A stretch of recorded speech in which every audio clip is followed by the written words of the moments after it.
Poďme si ukázať to, ako nastaviť číslovanie vo Worde tak, aby vám Word čísloval dokument od určitej strany.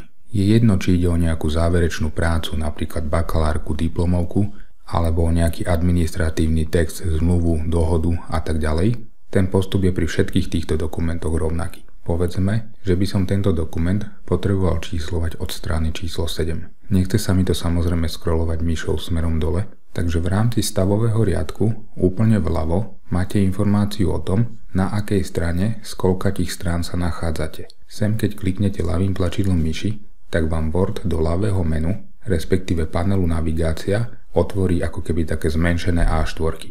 No a tu sa tým pádom viem pekne prekliknúť na stranu číslo 6. Toto je prvý krok, ktorý si potrebujete uvedomiť. Takže keď číslujem stranu číslo 7, potrebujem sa nastaviť na koniec predchádzajúcej strany, takže na koniec 6. strany.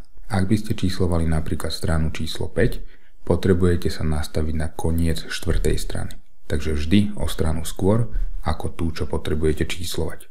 Kliknem sa teda na koniec 6. strany. Je jedno, že či pôjdete rovno za odsek alebo pod odsek, toto nehrá rolu. A na karte rozloženie nájdete možnosť zlomy.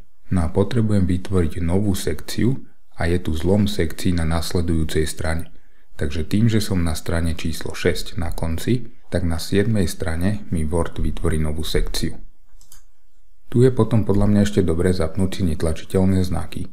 Takže na karte domov je tu taký symbol otočeného ako keby Pčka, no a toto vám práve zapne netlačiteľné znaky.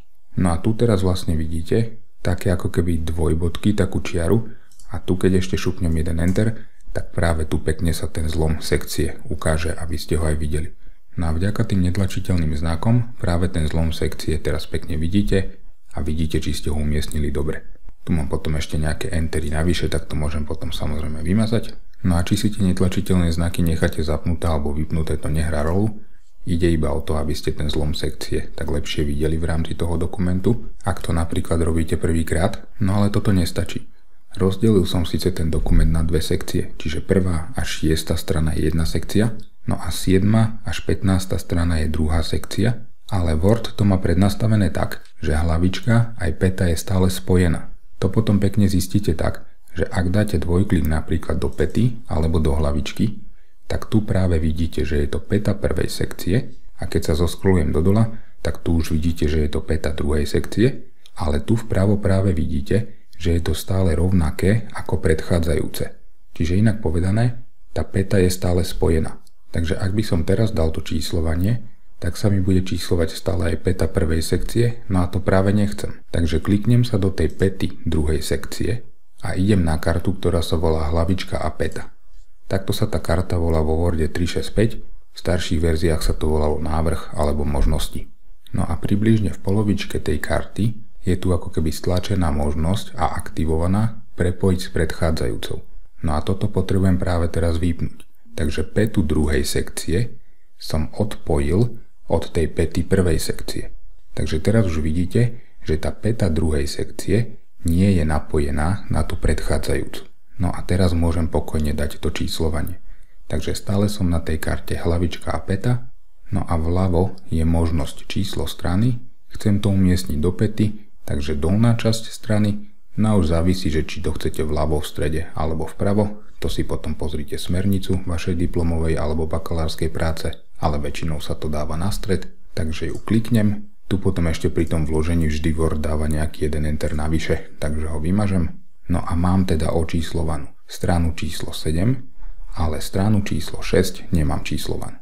Potrebujem pre diplomovú alebo bakalárskú prácu ešte zabezpečiť to, že sa tam prvá A4 ako keby neráta, lebo je to ten knižný obal tej záverečnej práce, čiže je to ako keby 0. strana. Takže potrebujem v podstate spraviť tú vec, že stranu číslo 7 potrebujem nastaviť ako keby číslom 6, čiže ubrať tam v podstate jednu stranu.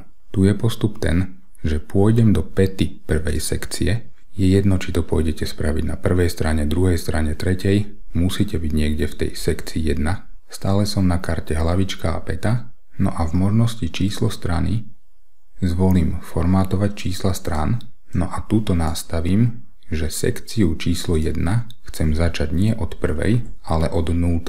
Čiže zjednodušene povedané, prvú stranu spravím nultou, aby nebola vlastne rátaná. No a keď dám OK, tak číslovanie sa mi tam nezobrazí, pretože som ho nenastavil, aby sa zobrazovalo, ale je nastavené tak, že táto strana je nultá, no a pokračuje potom Word klasika ďalej, no a prvá číslovaná strana už nie je teda 7, ale to číslo sa mi tam prepísalo na 6. Čiže zjednodušene povedané, v rámci toho číslovania som v úvodzovkách ako keby ubral stranu. No a ako ste pred tým číslovaním mali vygenerovaný obsah, tak si ho ešte nezabudnite aktualizovať. Takže pravým tlačidlom na obsah, aktualizovať pole a celý obsah. No a máte vybavené. Týmto spôsobom viete zabezpečiť vo Worde číslovanie strán od určitej strany.